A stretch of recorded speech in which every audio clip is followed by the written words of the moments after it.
T'écoutes Think with Farah, épisode 182, et aujourd'hui, on va voir comment sortir de la productivité toxique et éviter le burn-out. Bonne écoute!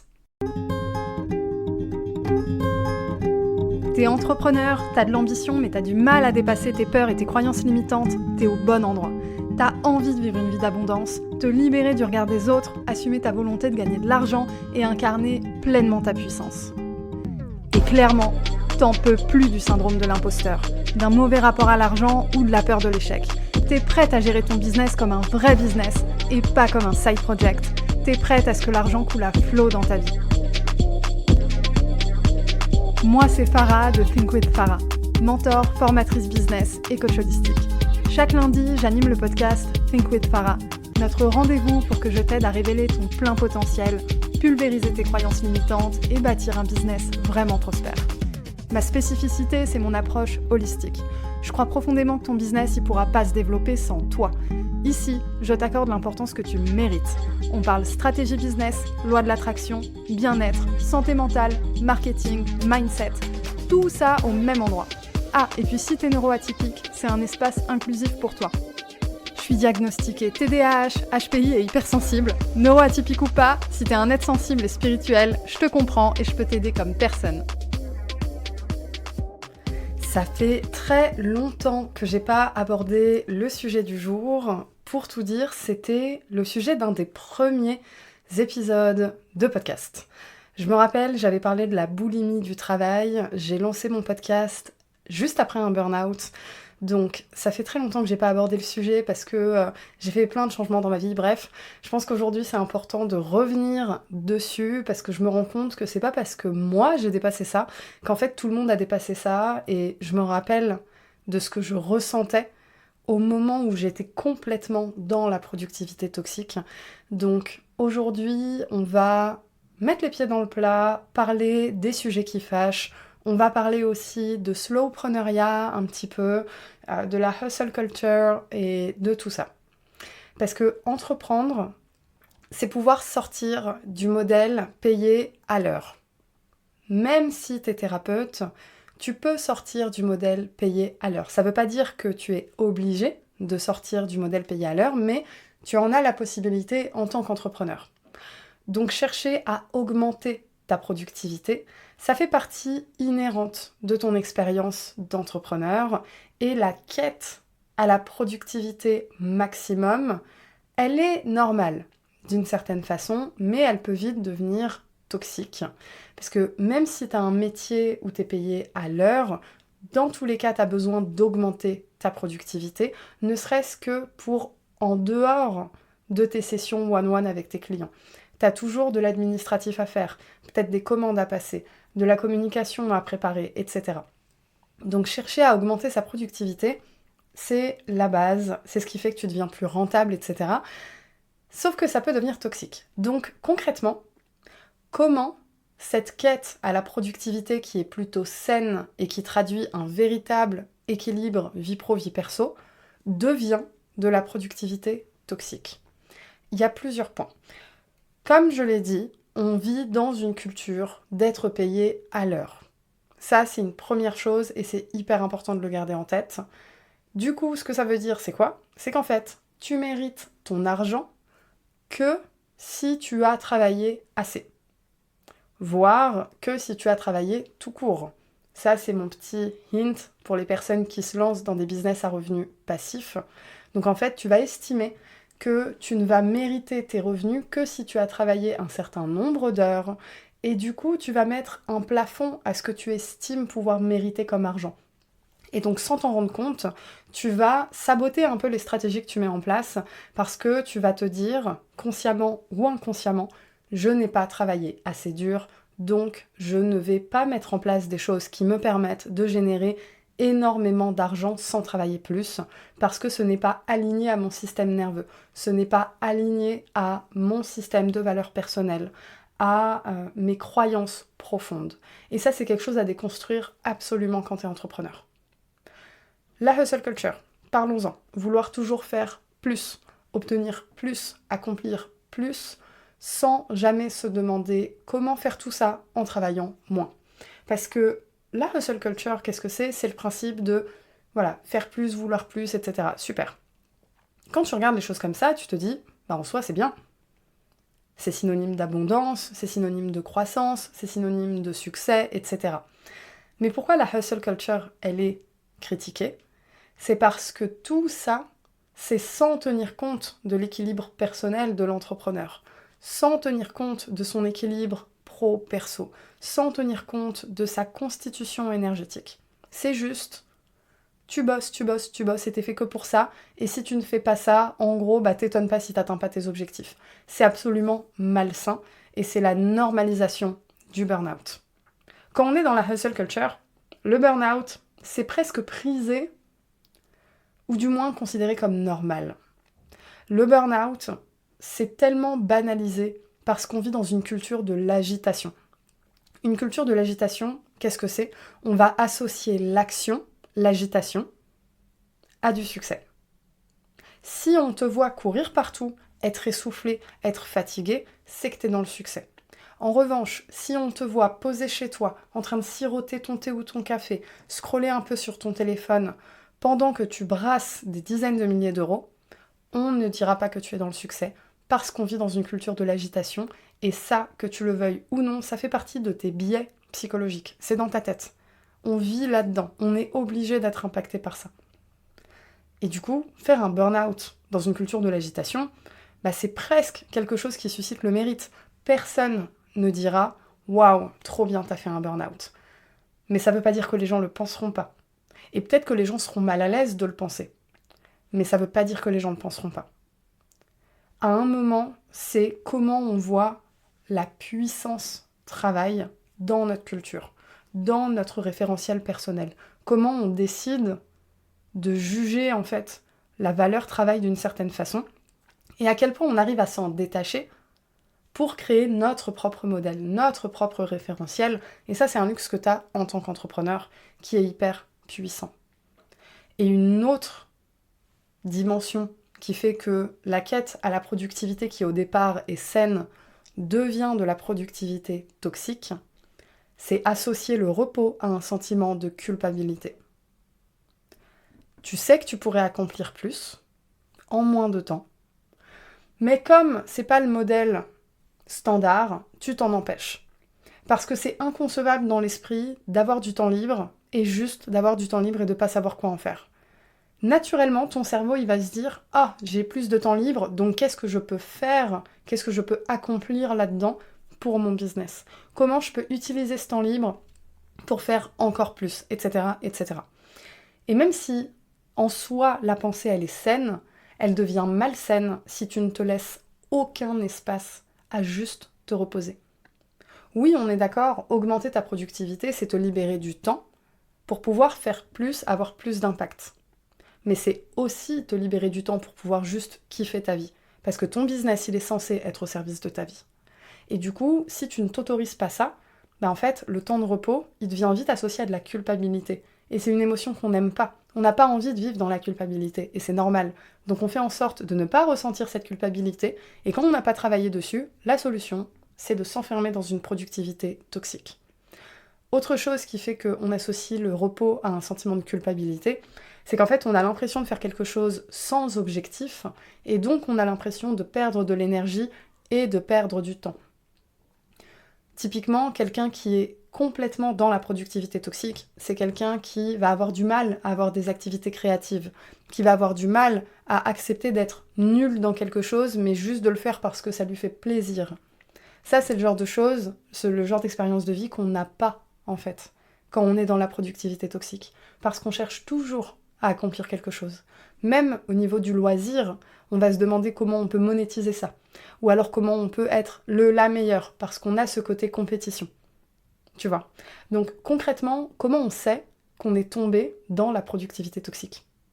Il y a des signes qui parlent et qui ne te trompent pas. Premier signe, t'as l'impression que prendre des vacances, c'est perdre de l'argent. Donc tu repousses au maximum ce temps de vacances en te disant « je suis pas assez fatiguée, j'ai pas assez mérité mes vacances, j'ai pas fait assez d'argent » et tu trouves toujours une excuse et du coup tu ne profites jamais et tu passes ton temps à travailler mais d'une façon désalignée. Et là, c'est un signe qu'il faut vraiment sortir de la productivité toxique. Autre signe, tu n'as aucune activité créative juste pour le plaisir. Aucune. Dès que tu te lances dans un truc, t'as besoin que ce soit performant. T'as besoin que ça te permette d'accomplir quelque chose, que ça te rapproche d'un objectif ou autre. T'as pas de lecture juste pour le plaisir sur des sujets qui n'ont rien à voir avec ton business, tu vois, des choses comme ça. Et la ligne, elle est fine entre c'est sain et c'est toxique, parce que le fait d'utiliser ton temps libre pour consommer du contenu associé à ton activité, c'est aussi le signe que ton activité est une passion, et que ton activité te plaît, et que ça fait partie intégrante de ta vie. Et ça, c'est positif. Du coup, à quel moment ça devient toxique? À quel moment ça devient malsain? Quand tu t'empêches de faire autre chose, même si t'en as envie. Ou quand tu essayes de faire autre chose, et que tu culpabilises en te disant « Ah, peut-être que j'aurais mieux fait d'utiliser ce temps pour lire quelque chose en lien avec mon business. » Là, ça devient toxique. Tu vois, l'action est la même, mais l'émotion derrière n'est pas la même. Et c'est ça qu'on cherche à regarder pour savoir si ça devient toxique ou pas. Troisième signe, tu ne t'autorises pas à utiliser des méthodes qui faciliteraient ta vie. Tu vas te trouver toutes les excuses du monde. Tu pourrais utiliser un outil qui te permet de gagner 15 heures par semaine dans ta création de contenu. Ah mais non, j'y crois pas, c'est pas possible. Ah mais ça va être long à mettre en place, ça va être trop difficile. Quoi, faut utiliser de l'intelligence artificielle, ChatGPT, Zapier, des trucs d'automatisation. Ah là là non, j'y comprends rien, j'y connais rien, je vais pas me lancer là-dedans. Alors que tu pourrais y dédier quelques heures, peut-être une semaine, 2 semaines, faire le taf de fond, et ensuite t'es tranquille pour le reste de ta vie, en fait, concrètement. Mais non, tu vas t'en empêcher. Tout ce qui pourrait te faciliter la vie, tu vas te trouver des excuses pour te dire « c'est pas le moment », c'est trop difficile, ce serait pas raisonnable, etc. Plutôt que de dire, en fait, là, il y a un truc qui va améliorer ma qualité de vie, qui va réduire mon stress, je peux le faire, pourquoi je ne le ferais pas? Donc ça, c'est un signe aussi à identifier. Si tu vois que tu repousses un peu des projets qui pourraient améliorer ta productivité et ta qualité de vie, avec des petites excuses à la noix. Autre signe, tu culpabilises quand tu ne fais pas assez. Tu regardes ta to-do list, t'as pas fait assez. Tu termines pas ta to-do list, tu te dis « Oh mon Dieu, c'était une journée vraiment pourrie ». T'essayes de bosser mais t'arrives pas parce que parfois il y a des jours avec et des jours sans. Peut-être que t'as tes règles, peut-être que t'as mal dormi ou que t'es un peu malade et t'as vraiment du mal à te concentrer ou à travailler et ça va t'agacer, ça va t'énerver et tu vas avoir l'impression de ne pas être méritante. Et tu vas t'en vouloir et tu vas t'empêcher de prendre une pause alors que ton corps t'envoie des signaux qu'il faut vraiment que t'en prennes une là, mais tu vas t'en empêcher parce que tu vas te dire « je n'ai pas assez travaillé pour mériter une pause ». Donc je dois absolument finir cette tâche avant de mériter une pause. Et du coup, tu vas rester sur l'ordi 2 heures de plus, pour une tâche qui prend 15 minutes à faire, hein. Tu vas rester 2 heures de plus, à regarder ton ordi, à scroller sur Instagram. Au bout des 2 heures, t'as toujours pas accompli ta tâche, et t'es dans un espèce de mini burn-out mental que t'aurais pu éviter si t'étais pas dans la productivité toxique depuis le début. Donc ça, c'est vraiment des signes à regarder, parce que une petite action comme ça, puis une autre au quotidien, au bout d'un moment, ça crée quelque chose de dégueulasse qui devient un burn-out. Et c'est vraiment important de suivre ça, parce que quand t'es entrepreneur, il n'y a que toi qui gères ton temps. T'as pas quelqu'un qui vient taper sur ton épaule pour te dire « Hey, prends une pause. Hey, t'as assez travaillé. Hey, tu mérites. » Non, c'est à toi de jouer ce rôle pour toi. Donc prends soin de toi, prends soin de ton énergie et identifie les signes que t'es dans la productivité toxique quand c'est le cas, pour pouvoir en sortir rapidement. Donc du coup, comment éviter le burn-out? Comment éviter de plonger dans la productivité toxique? Première chose, te reconnecter à ton enfant intérieur avec des activités créatives juste pour le kiff. Ton enfant intérieur, c'est la solution pour sortir de la productivité toxique et éviter le burn-out. Parce que ton enfant intérieur, il fait les choses pour le plaisir. Il s'en fout d'être ridicule, il s'en fout d'être nul, il veut juste kiffer sa vie et c'est ça qu'on veut. Deuxième point, réapprendre à t'ennuyer et ne rien faire. S'ennuyer pour quelqu'un qui est dans la productivité toxique, dans la hustle culture, etc., c'est impensable. Dès que tu as un trou dans ton calendrier, dès que tu t'ennuies un peu, tu vas chercher à faire un truc en lien avec ton business. Tu te surprends à scroller sur Instagram, à aller sur des trucs à la con.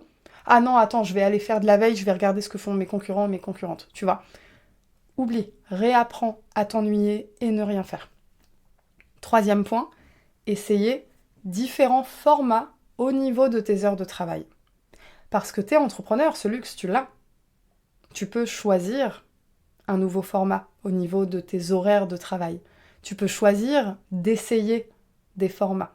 Ça ne veut pas dire que tu dois t'enfermer dans un cadre, mais ça veut dire que tu as besoin d'une structure et cette structure, tu as le luxe de pouvoir la créer. Utilise ce luxe. Regarde peut-être ton cycle menstruel.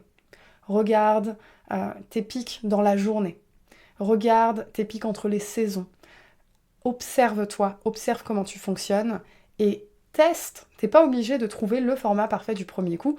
Et peut-être que selon la période de l'année ou la période du cycle menstruel ou autre, tu vas avoir besoin de différents formats.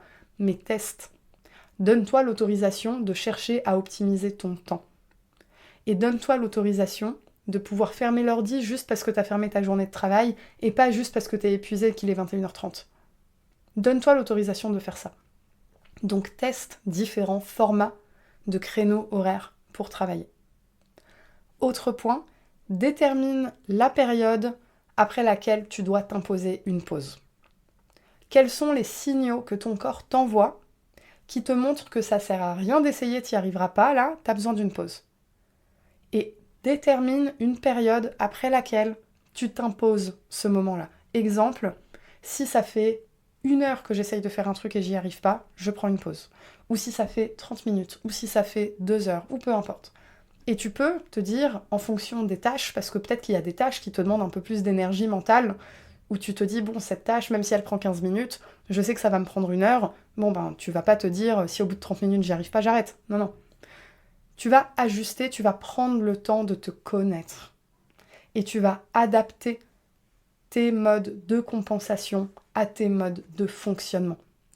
Et là, tu arrives à avoir quelque chose de réellement adapté à qui tu es, sans chercher à te changer. Et tu verras que juste en satisfaisant tes vrais besoins, bah finalement, tout ce que tu es censé améliorer, ça va venir tout seul. Parce que ton système nerveux, il est apaisé. Tu te sens bien, tu te sens en paix. T'es pas dans une énergie de culpabilité. T'es pas dans une énergie de manque. Tu te sens bien, confiante, tu vois. Là, tu arrives à accomplir des vraies choses. Et là, tu arrives à travailler sur toi sans avoir à te dire « Ah là là, mais si je fais ça, du coup, c'est au détriment d'autres choses, etc. » et avoir l'impression que tout te file entre les doigts, alors que c'est pas du tout le cas. Autre point, très important, apaiser tes peurs profondes, notamment la peur de l'échec.